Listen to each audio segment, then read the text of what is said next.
Hello, welcome to this brief video on sentence structures. Now, we often tell you vary your sentence structures, and this applies to the writing part of both paper 1 and 2, but some of you might have forgotten exactly what that means. So here are 5 examples just to refresh your memory and give you some ideas. If I were you, I would go and get a notebook and a pen, and after each example, I would pause this and write out 1 or 2 sentences for yourself on any theme you like. At the end, you'll then have a little paragraph you can read through, and I'll give an example of that as well, and you can just see if it seems more creative and more interesting than your standard writing. So let's start. The first and most basic sentence structure in English is the subject and the verb. Some examples: I write silly stories. I is the subject, write is the verb. You go to school every day. You is the subject, go is the verb. Elephants are big. You get the idea. Now, these are grammatically accurate, they're correct, but if you only use these, you will bore your reader, and that's the examiner, unless you are very, very good. Arguably, Cormac McCarthy has made a career out of grindingly repetitive subject-verb-object sentences. But for us, exciting and well-organised text is a combination of different sentence structures. Don't forget these ones though. They are the kind of mortar between more interesting sentences, and they are probably the best for those short sentences used for effect, usually following longer and more complicated ones. Let's have a look at some of them then. Look for a preposition, a relative clause, or any other kind of adjoining feature in a longer sentence and simply swap the halves over. When the cheering had died down, Napoleon had a few words to say. In a clanking, clattering mass, we lurched into a run. Now, if you're doing this, don't forget to put a comma after the first clause or phrase, and don't overuse them. They are very good for skipping over unnecessary detail, but if you use them too much, they can sound a bit terse, a little bit formal.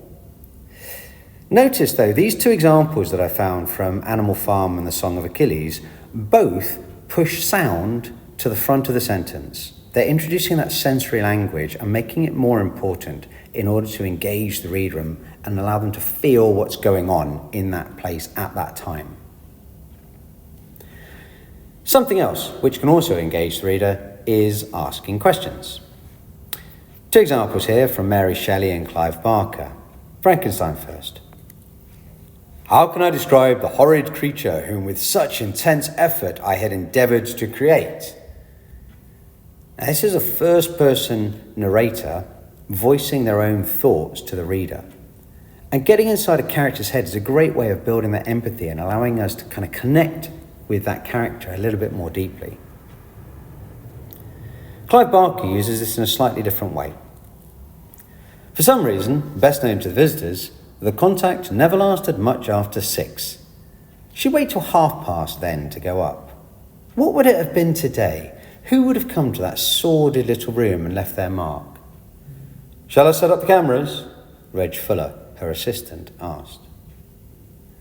Now, what we have here is a third-person narrator voicing the protagonist's thoughts for us. So we get that glimpse inside their head, and then we get another character actually in dialogue saying their own question, which is again that sensory language. We can hear it. Both of these are quite clever, and both of them work very, very well. And here's another thing that works very well. Start sentences with an ing phrase. Running alone, she felt strangely liberated. Unlocking the door, he glanced over his shoulder to check he wasn't being watched. Lurking inside Sophia, Zenobia, Shakil, there was a beast. Now, this is quite similar to that swapping over of the halves.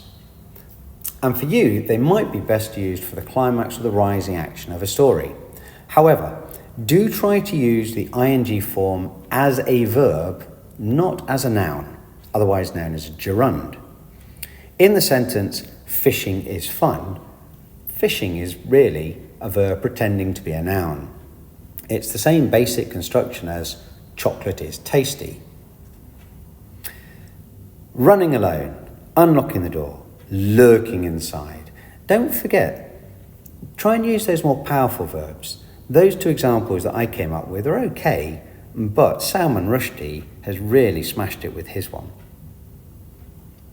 A very similar kind of construction for our last sentences, and that's simply to start with ly words. Now, in English, most of the ly words are adverbs, and so starting a sentence can increase the interest of the reader by introducing action, including phrases, not just ly, but the famous fronted adverbial. Some examples. Reluctantly, he put his hand up to the cold glass. Now that's straightforward, and that's pretty cool on its own.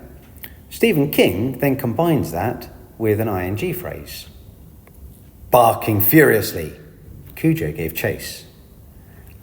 And that throws us straight into the action. We've got sensory language, we've got excitement, we've got action coming. And like I said, you can use phrases too, not just this ly. Things like all of a sudden are very, very useful for introducing action to come. They don't have to though. This example from the Wolves of Willoughby Chase doesn't really introduce the action, but it does make it more interesting. Rather flustered, Bonnie performed this formality with less than her usual grace. Now for you guys, these are often best used at the start of paragraphs where you have been describing a place, but you are now introducing that action. So for example, your triggering incident, some rising action, things like that. So a quick summary of those 5 types. We've got subject and verb, normally followed by object. I pulled away and his hands touched the rosary beads which held the crucifix.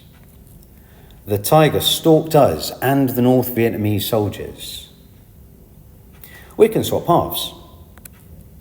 On the teacher's desk, there was a cup of coffee.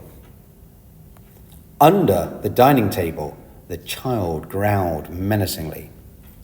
I missed a trick there. I really should have said from under the teacher's desk, the child growled menacingly. Never mind. The locked door was not real, no. But what was real? Now we study part of The Woman in Black in GCSE. Going nowhere, I reflected on my career. Silently, the woman stood aside. It comes from The Haunting of Hill House, which is a wonderful horror. So, an example paragraph just using each of these forms in turn. The man shuffled along the dusty road. Ahead of him, there was nothing but more road. Was there anything but road behind him? Circling high above him, if he had looked up, he might have seen an eagle. Frequently, vultures circled too. The man did not look up, and his progress neither paused nor made sense. Actually, it does kind of make sense there. Not a great deal, but it's okay. But it sounds as if it makes a lot of sense. It sounds as if it's engaging and well thought through. In reality, it's just a bit of a word salad with stuff mashed together. Now, what you want to do, now you're a little bit more aware of these type of sentence structures, and there are many, many more, is to read. Pick one of your favourite works and reread it. Or pick something random written by a good author, maybe something you've been recommended. Make a note of the structures you like the sound of, and you can copy those structures in your own writing. Good luck.